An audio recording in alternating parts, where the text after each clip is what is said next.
Bentrovati al terzo appuntamento con Future Forum Tourism. Di turismo e accoglienza facciamo il nostro orgoglio. Proseguendo lungo il filone del Friuli Future Forum, la Camera di Commercio di Pordenone Udine ha pensato ad un focus specifico dedicato al turismo. 4 puntate in televisione su Telefriuli che fanno da premessa ad altrettanti webinar tenuti da esperti del settore per approfondire 4 diversi filoni: sostenibilità, digitalizzazione, cultura ed enogastronomia. Ogni appuntamento televisivo poi ci porta alla scoperta di uno dei siti UNESCO del Friuli Venezia Giulia. Oggi è la volta di Cividale del Friuli. Chiude il progetto pensato dalla Camera di Commercio con il supporto di Mirabilia Network e in collaborazione con Promo Turismo FVG, un percorso di formazione che è dedicato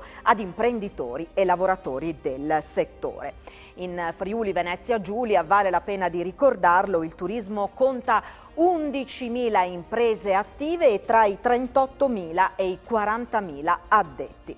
Entriamo allora nel vivo di questa puntata, lasciando subito la parola al presidente della Camera di Commercio di Pordenone Udine, Giovanni D'Apozzo.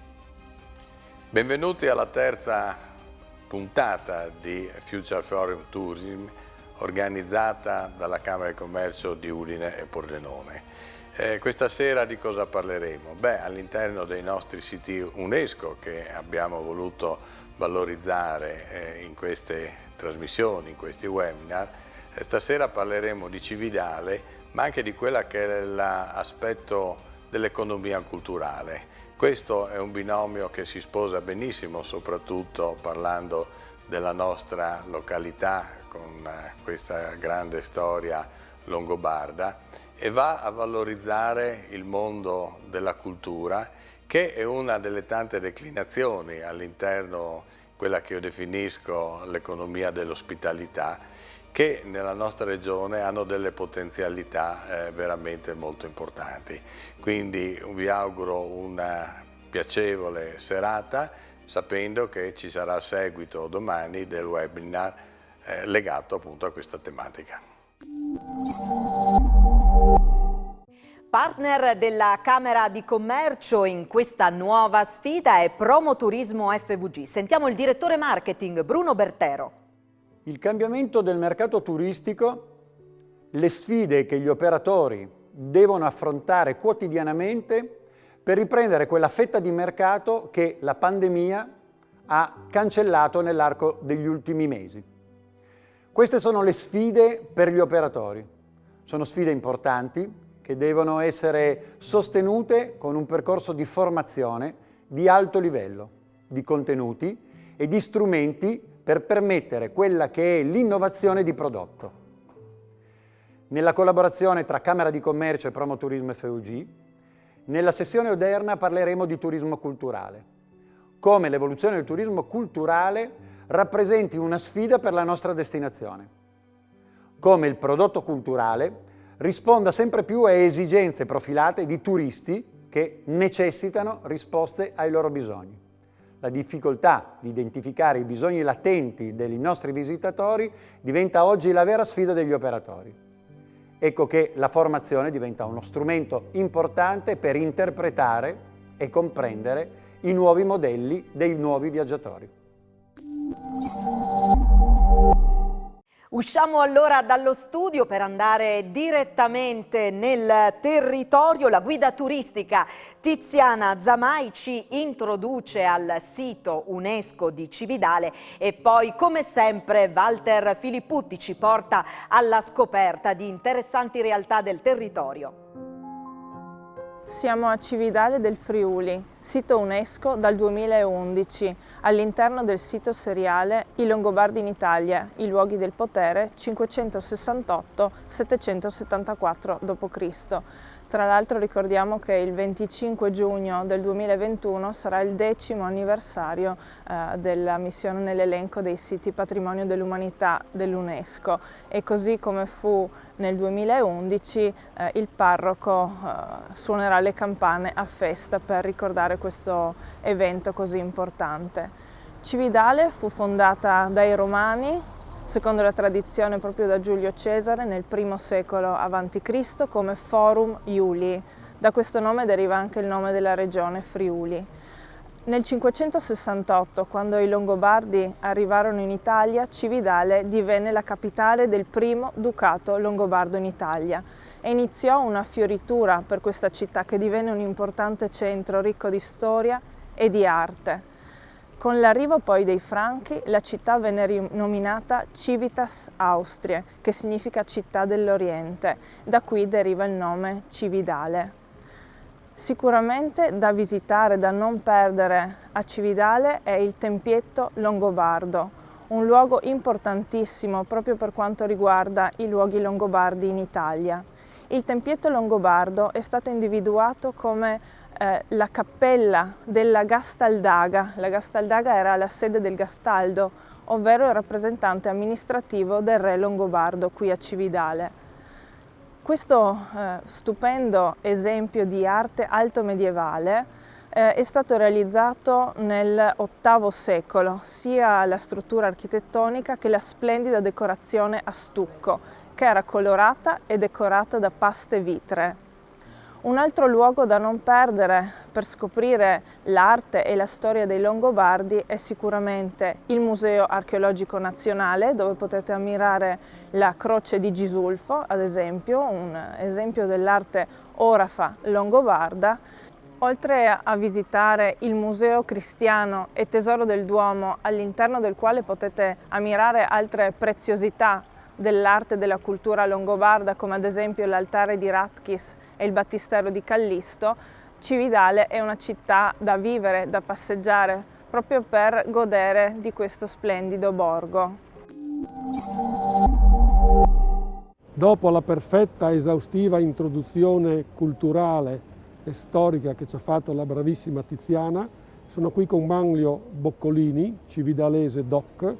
Pensate che il suo negozio tra 2 anni compirà 100 anni, quindi è la 4ª generazione, un negozio di tessuti, dico bene? Abbigliamento. Per dirvi che Cividale è al centro di un sistema territoriale con delle caratteristiche perfette, eccellenti, di territorio. Pensiamo solo alla parte nord-nord-est, alle valli del Natisone, per le escursioni, per le bellezze naturali anche lì. I prati delle valli del Natisone ve li raccomando, meritano una camminata, come i Castagneti. E poi l'area sud e sud-est e sud-ovest fatta dalle colline dove si producono grandissimi vini e alla fine di una di queste spesso il Bosco Romagno, un altro patrimonio naturale vanto della regione. Con Manlio noi vorremmo ragionare sul fatto che se da una parte il turismo alimenta la città, d'altra parte la città produce per il turismo. E Cividale è un esempio classico di questo lo è sempre stato storicamente, vero Manlio? Sì, questo hai centrato proprio l'identità di Cividale, perché Cividale è sempre stata riconosciuta come un luogo di mercato, una sua vocazione emporiale che si riferisce al territorio dando una serie di prodotti e servizi essenziali per una comunità molto ampia.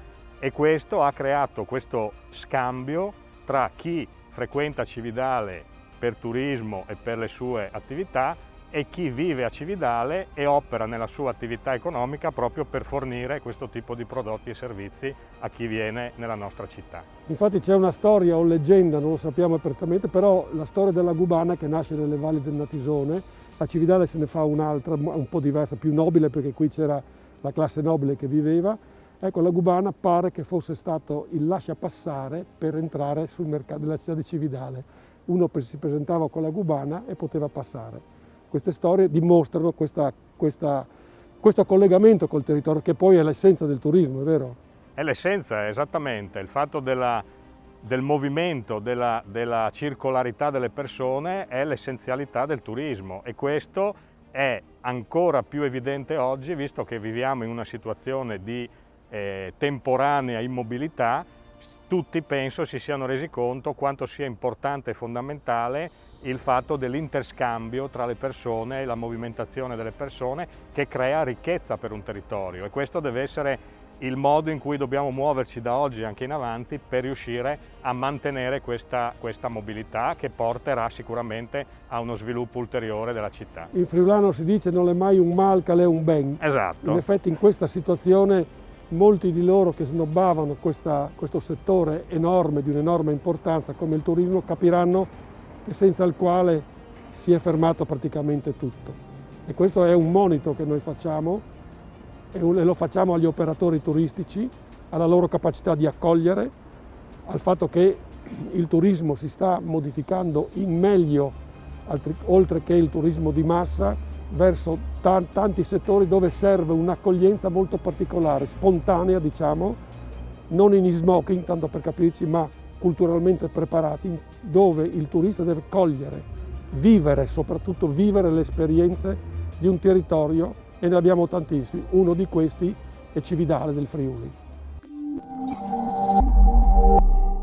Il webinar introdotto da questa puntata di Future Forum Tourism è incentrato sul turismo culturale. Allora a parlare delle nuove frontiere del turismo culturale sarà Antonio Scuderi, fondatore e CEO di Capitale Cultura Group, un acceleratore di business e audience development per i settori culturale, turistico e dell'enogastronomia. E allora eccovi un'anticipazione del suo intervento.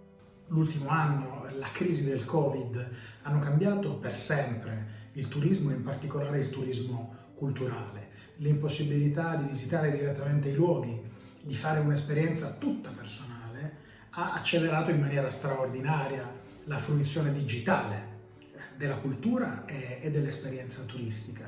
E questo cambiamento ce lo porteremo dietro per sempre. Il nuovo turismo culturale è un turismo digital, è un turismo più lungo e più lento, che grazie alle piattaforme digitali e all'integrazione con l'esperienza fisica consente una maggiore profondità nella visita e nella comprensione. Inizieremo il nostro viaggio esplorando un sito culturale grazie a una piattaforma digitale. Continueremo visitando attraverso nuove modalità digitali, la realtà aumentata, la realtà mista per esempio, e poi continueremo l'esperienza su piattaforme di condivisione social che ci consentiranno di condividere questa esperienza. Questa è probabilmente la rivoluzione del momento. Gli operatori della cultura, ma anche del turismo, non possono solo affidarsi a chi è esperto di piattaforme digitali, devono capire i nuovi linguaggi e le nuove offerte e le nuove potenzialità di marketing, perché solo se sapranno dominare questi nuovi linguaggi potranno creare offerte di turismo culturale di maggiore qualità e dare vita anche a un modello più sostenibile di turismo, che è quello di cui abbiamo bisogno. Antonio Scuderi, vi ricordo, sarà protagonista del webinar organizzato per domani. Termina qui questa puntata di Future Forum Tourism, di turismo e accoglienza. Facciamo il nostro orgoglio. Appuntamento su Telefriuli la prossima settimana. Arrivederci.